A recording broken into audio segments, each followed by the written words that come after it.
and ask Peter Obi's name in Katsina, nobody knows him. Governor Bello Masari claims. Welcome to the news and please subscribe to our channel. Malam Bello Masari, the executive governor of Katsina State, claimed that Mr. Peter Obi, the Labour Party's presidential candidate, is unknown in the state. In an exclusive interview with TVC News, Masari, a former Speaker of the House of Representatives, claimed that he had never heard of Peter Obi. He urged everyone to express their thoughts on Peter Obi in Katsina State. Even politicians, in his opinion, are unaware of Peter Obi. Hear him. I've never met him, someone who served as Anambra's past governor.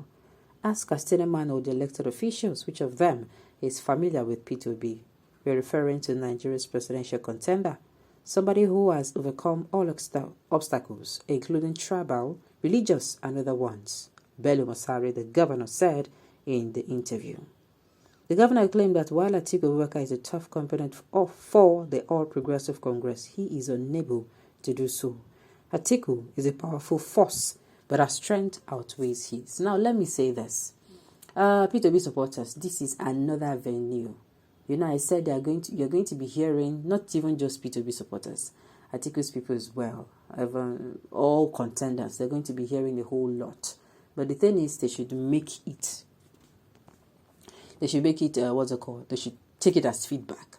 So this governor of Katsina State, don't come as I can't talk, say for Katsina State, there is nothing like Peter Obi.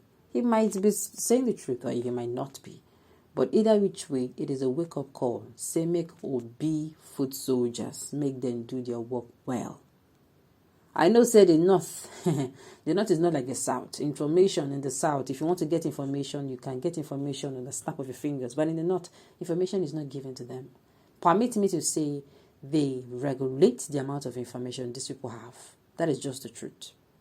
So getting to these people, it is going to be more like, it is going to be more work.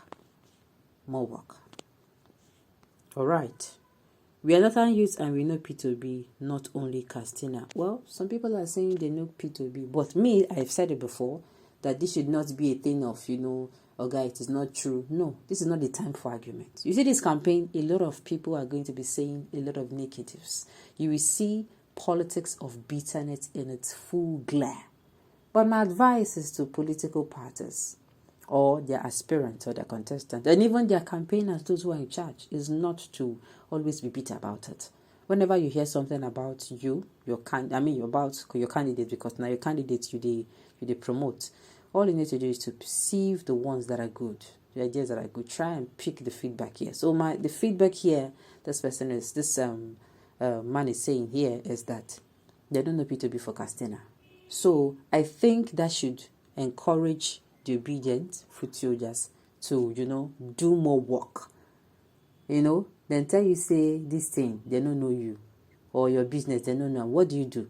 You make sure your business is known. So at the end of the day, it is going to be, anytime the person says it's going to be, I did not do my research before I told you your business is not known. So that they get to apologize.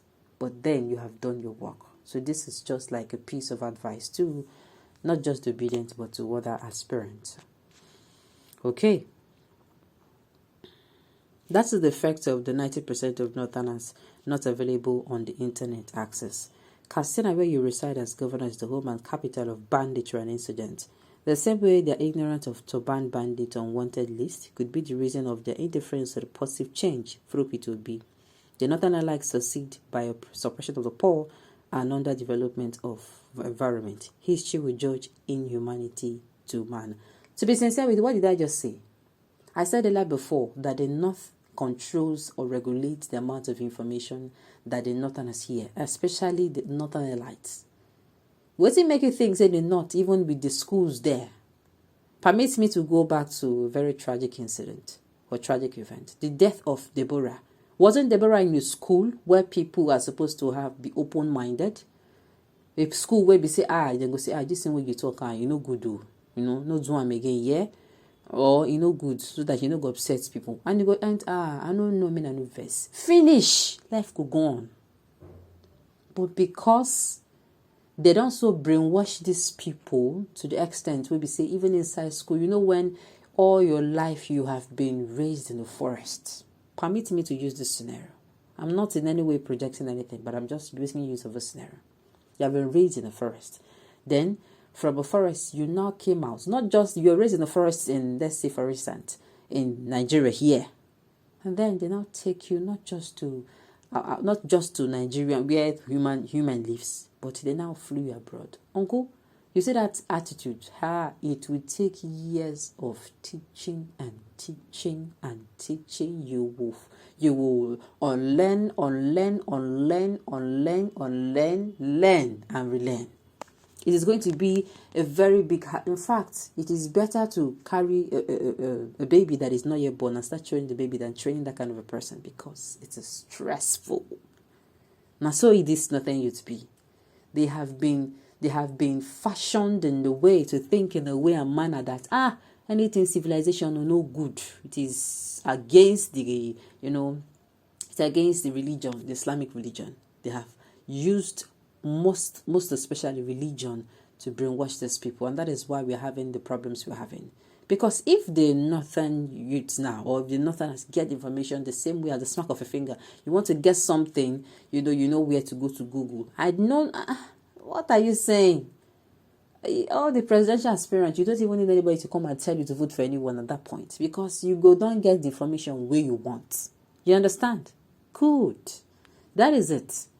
So this man here, Oga, I support this thing with 1 carton of champagne.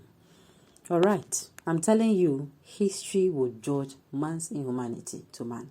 And I used to say that the day this northern youth will find out the truth, the day the few ones that have broken out will go back and, set others free. Tell them that, look, civilization is not a sin. It is only when you want it to be a sin. It's just like somebody is in the bush using leaves to cover, their body. And then you give them clothes. Is it a sin? No. It is except maybe, what's it called? If it is now against, if it is no longer, how am I going to even put it? You give that person clothes, and the clothes you even cover the person's body very, very, very well. This is what they even call civilization. Those days, people, they tie wrapper for chests, abi. They wear this thing. But these days, if you wear skimpy clothes like that, problem for you. You see, I'm not trying to glorify. I'm just trying to see if you watch. I mean, the so-called civilization is not the total eradication of the cultural ways, as I'm going to say it. Anyway, that topic, they too broad. All right. Likewise, nobody knows Masari in the east and western part of the country. Exactly, it is vice versa. It is vice versa. But the thing is, knowing Masari is going to be very easier for someone in the south. If you go, the Masari is the governor of who? Before you type it, if it is in your Google, you make research, and you have forgotten, he's this, and you even read, about him. Before you know, in seconds, you have known about him. But they're not given that opportunity in the north. Nigerians, whatever these people say, make una vote wisely. This is your chance to make Nigeria a better nation. All right, on this note, we've come to the end of the news. We say thank you for tuning in to listen. Until I come your way next time, enjoy the rest of your day.